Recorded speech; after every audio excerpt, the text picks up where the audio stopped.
Hello, join us again for another Velbus dimmer test. This time we're doing 12 volt lamps and we've got the RS Pro Classic LEDs this time.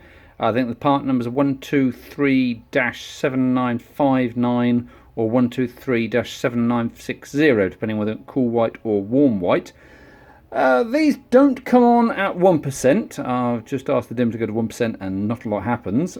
If I ask for a 5-second fade to 5%, they will come on, there you go, they come on quite gently, but if you're expecting a 4% fade, nothing. Your minimum fade level on that is 5%. So we're going to take it to 50% over 5 seconds. They're a little bit steppy, but they're perfectly acceptable.